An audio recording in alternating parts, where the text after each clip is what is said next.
Hello, people are starting to get nervous. The constant talk about nuclear weapons, nuclear tests, and maybe even nuclear missiles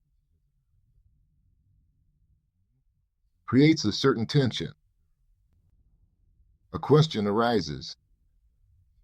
Is all of this for real? And if it's not for real, then why? Besides, there doesn't seem to be any clear or coherent line at all. Because, for example, Trump himself talked a lot about Venezuela, and then suddenly yesterday he announced that he wasn't planning to invade there at all. Yes, of course, there's a theory that he was being dragged into it, and he kept resisting, and it seemed like he finally gave in, though not completely. But the arguments, by and large, are of an expert nature. Yes, you might trust one expert more and another less, but that doesn't change the essence of the matter. Besides, some very interesting things are happening here. It would seem that they're trying to block us. That's a reason for us to make as much noise as possible at the events where we are still able to participate. And we see that. A deputy prime minister is going to the APEC summit, while a presidential aide is attending the G20 summit. Let's agree that a presidential aide is a figure of, well, the same as a deputy prime minister. Not even second tier, but third tier figures. So what does that mean? On the other hand, it's clear that there are some other trends at play. Well, for example, Mishustin's visit to Beijing. And judging by the way he was received, by how much was discussed there, and by the length of Mishustin's meeting, not with the Chinese premier, but with Xi Jinping, who spent more time with Mishustin than he did with Trump. It's clear that something is definitely happening. Again, Mishustin arrived and the first thing he did was to slightly ease both the recycling fee and the introduction of VAT for individual entrepreneurs, though not completely. In general, to put it simply, describing what's going on in a more or less clear way is becoming difficult for the average person, and by the way, most people are average folks, and that's not a bad word. It just means that people look at politics from the outside.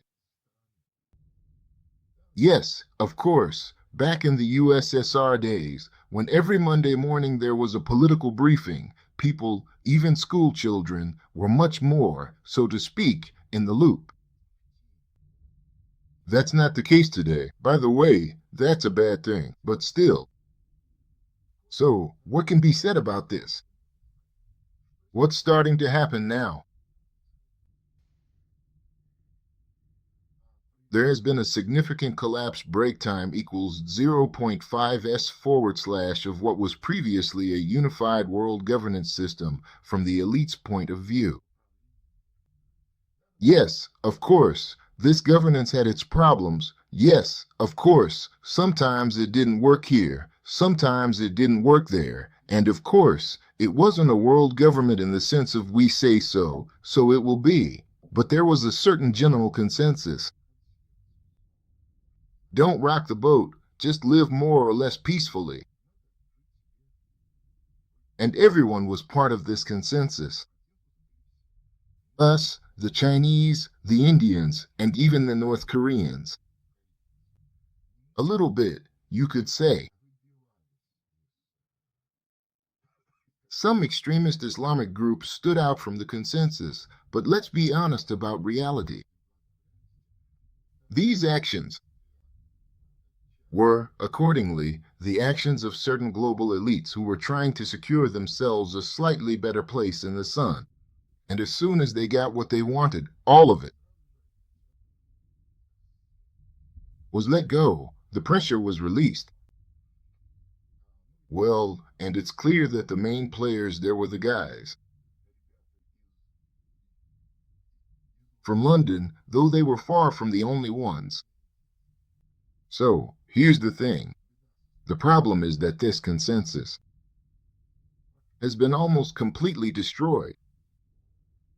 And as a result, instead of a relatively, well, maybe not unified, but at least coordinated global elite, we now have a large number of power groups that are constantly fighting with each other. Exactly in full accordance with the concept from the book Stairway to Heaven. At the same time, each of them is trying to capitalize as much as possible on whatever resources they have. For example, part of the Russian elite and part of the American elite are starting to capitalize on the button. Well, really, just imagine, we have a forest, there are animals in the forest, and they're having competitions. Who can dig a burrow the fastest? Who can jump the farthest? Then you can argue about it. Should the length of the jump be measured by body length or by nominal value or something else like that? And suddenly, out of nowhere, a fight breaks out. And then a bear comes out and says, guys, you can jump and dig all you want, but if I run into anyone, I'll eat them. That's it. Basically, what we're seeing today is two bears coming out and saying, we're in charge here simply because we're the strongest. And we can crush anyone we want. We don't care about your opinion. Of course, this isn't the opinion of the entire Russian elite, nor the entire American elite. But nevertheless, their elites, their power groups, do have such resources at their disposal. I want to point out that this is their way of increasing their own significance within their country. In fact, this is what these powerful groups in the United States are saying. They're saying, guys, to the bankers, when you had money and could give it to everyone, you were the big shots.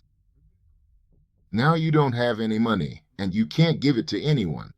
Well, I mean, you can give it, but then the money loses value faster than you can hand it out. Everything's falling apart, and nobody respects us anymore. But now we've shown off a bomb, and suddenly we've got respect again. So, if you would be so kind, please step away from the controls of the state machine. We're going to restore order here. It's a similar situation in our country. For 35 years, with very few exceptions, the people in power were those who said, we'll make any deal with the West. They'll give us as much money as we need. Where is it? They say, well, the West said we need to do this, and then they'll give us money. We did it, raised the rate, increased the equivalent. Where's the money? Inflation hasn't gone down, and there's no money.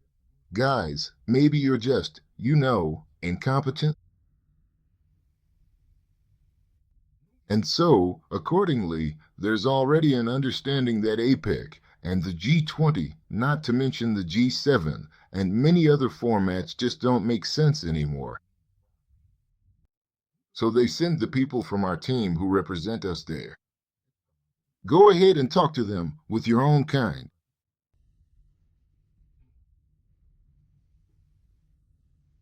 But when it comes to talking about the future, that's in Beijing, because just look at how many documents have been signed there.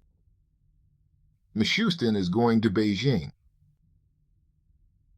I write a lot of articles about the government for a very simple reason. Many people here don't understand what the government does, what the central bank does, or what the presidential administration does. So, accordingly, the government under Mishustin's leadership is trying to do something, clearly taking action. It's obvious that we can see how obstacles are being put in their way. And this is the general picture today all over the world. And the most interesting thing is how, out of this growing chaos that's spreading across the globe, a new kind of order is slowly starting to emerge, to break through, to take root. Let's note right away that this new order will be different. First of all. Secondly, it will be different in different places, although some analogies are surprisingly apparent. For example, right now I'm watching Andrei Konchalovsky's Chronicles of the Russian Revolution. And I have a very clear association that, in the United States right now, it's like December 1916, not 1918. 1900. By the way, a very important thing, if you don't like this film, don't look at it as a chronicle, but as a projection of today's reality. And you'll see it from a completely different perspective. That's it. Because, of course, it's not a historical chronicle, it's something entirely different. So, in short, I recommend to everyone to try not to get too anxious, because this rapid disintegration, this spreading chaos, is only going to accelerate even more now. I wouldn't even rule it out. Yes, it may not be very likely, but the probability is already above zero that the explosion could happen before the new year. Well, actually, Nvidia's market cap has already dropped, not by much yet, but there's another report coming. We'll see how things turn out there. But if this crash happens before the new year, we'll simply see the pace at which something new emerges increase dramatically, and life, accordingly, will become more understandable. Because let's face the truth. Face the facts. We're not anxious because things are really bad. Yes, things are really bad for small businesses. But still, it's possible to survive for now, at least from a human perspective.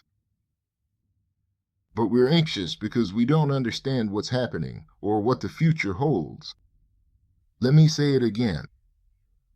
The old model is dead, and what we're seeing now is its fire. And we need to look at what's new. What is gradually sprouting through all this chaos? Some things are already visible. I urge everyone to think about this and pay attention. And of course, try not to worry too much.